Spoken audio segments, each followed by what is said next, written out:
जय हिंद समाजवादी साथियों, India 295 plus सीटें जीतेगा। ये नतीजे आने तक कार्यकर्ता सतर्क रहें। जी हाँ, आज हम बात करेंगे इंडिया गठबंधन को लेकर। जिस तरह से जो माहौल बनाया जा रहा है उसमें कहीं ना कहीं इंडिया गठबंधन को बैकफुट पर डालने का प्रयास किया जा रहा है गोदी मीडिया की तरफ से। वहीं पर लगातार जो गोदी मीडिया है वो लगातार भारतीय जनता पार्टी को 400 पार 350 पार के आसपास लोकसभा चुनाव में सीटें देता हुआ नजर आ रहा है। वहीं पर कुछ जो चैनल है वो कांटे की टक्कर भी होते हुए बता रहे हैं। उसके साथ ही साथ कुछ जो न्यूज़ चैनल हैं वो इंडिया गठबंधन की सरकार भी बना रहे हैं। तो लगातार जैसा कि आप लोगों को पता है कि जो लोकसभा का चुनाव है वो अब संपन्न हो चुका है, मतदान संपन्न हो चुका है। मतदान संपन्न होने के साथ ही साथ जहां पर देश भर में 543 लोकसभा सीटों के लिए 7 चरणों में मतदान हुआ और 7 चरणों का जो मतदान है वो अब संपन्न हो चुका है।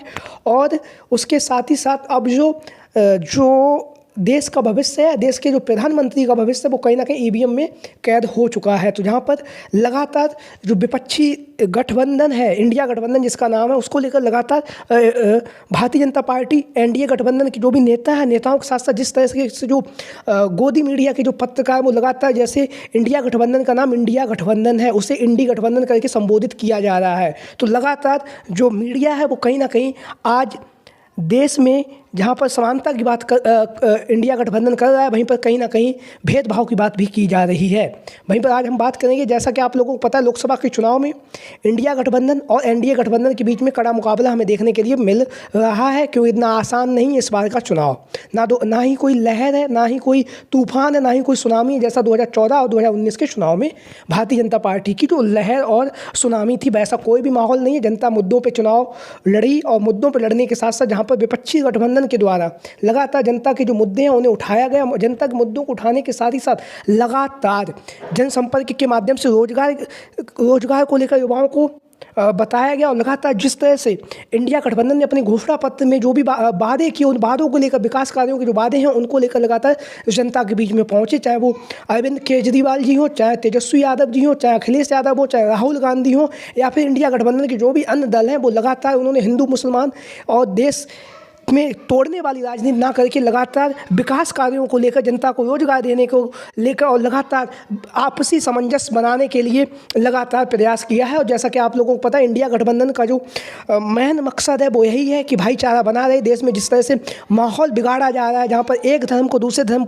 के साथ लड़ाया जा रहा है, उसको लेकर कहीं ना कहीं इंडिया गठबंधन के नेताओं ने प्रयास किया है कि जो है देश में कहीं ना कहीं शांति का माहौल बनाए रखा जाए। वहीं पर आज हम बात करेंगे जो इंडिया गठबंधन की जो बैठक है, उस बैठक में जहां पर 1 जून को यह बैठक संपन्न हुई, जिसमें तमाम बड़े बड़े दल जो इंडिया गठबंधन के सहयोगी हैं वो यहाँ पर पहुँचे। यहाँ पर पहुँचकर उन्होंने जो इंडिया गठबंधन के जो भी दल हैं सभी ने अपनी राय मशवरा दी। राय मशवरा देने के साथ ही साथ जहाँ पर मल्लिकार्जुन खड़गे जी ने प्रेस कॉन्फ्रेंस को भी संबोधित किया है, जैसा कि आप लोग इन तस्वीरों के माध्यम से देख भी रहे हैं। तो उनके साथ में जैसा कि आप लोग देख रहे हैं, अखिलेश यादव जी, प्रोफेसर राम गोपाल यादव जी, सोनिया गांधी के साथ ही साथ राहुल गांधी, तेजस्वी यादव, अरविंद केजरीवाल, संजय सिंह जी, तमाम दल यहाँ पर आप लोगों को इकट्ठा एक साथ एक मंच पर दिखाई दिए। उसके साथ ही साथ जहाँ पर मल्लिकार्जुन खड़गे जी प्रेस कॉन्फ्रेंस को संबोधित कर रहे थे, वहीं पर बगल में तेजस्वी यादव की जो आप लोगों को पता है जिस तरह से उनका जो दर्द हो रहा है, उस दर्द को ध्यान में रखते हुए तेजस्वी यादव को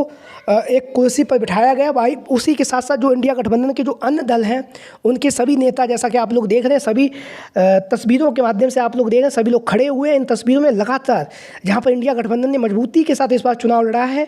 परिस्थितियां कुछ भी हों, लेकिन इस बार के इंडिया गठबंधन ने जनता के मुद्दों के बीच में पहुँचकर जनता के मुद्दों को लेकर चुनावी मैदान में उतरी। और उसके साथ ही साथ लगातार इंडिया गठबंधन के जो मल्लिकार्जुन खड़गे जी हैं और जो कांग्रेस पार्टी और इंडिया गठबंधन जो भी नेता हैं वो लगातार इंडिया गठबंधन की सरकार को लेकर भविष्यवाणी भी कर रहे हैं। जहां पर हम बात करेंगे जो इंडिया गठबंधन के जो सहयोगी दल हैं, उन्होंने जो इस तरह से ओपिनियन पोल में जिस तरह से भारतीय जनता पार्टी एनडीए गठबंधन को 350 और 400 सीटों के आसपास का जो आंकड़ा बताया जा रहा है उसको नकारा है। उसके साथ ही साथ उन्होंने कहा है कि 2004 वाला जो इतिहास है वो इस बार इंडिया गठबंधन दोहराने जा रहा है। क्योंकि आप लोगों को पता है 2004 के चुनाव में जो उस समय के जो देश के प्रधानमंत्री थे अटल बिहारी वाजपेयी जी, हालांकि अब इस दुनिया में नहीं है, उनकी अगुवाई में भारतीय जनता पार्टी चुनावी मैदान में उतरी थी और विभिन्न तरह के opinion poll Bharatiya Janata party को लगातार 250, 285, 280 सीटें जितवा रही थी। लेकिन वहाँ की जो परिस्थितियाँ थी, वहाँ पर भारतीय जनता पार्टी मात्र 135 से 150 लोकसभा सीटों तक सिमट के रह गई और देश में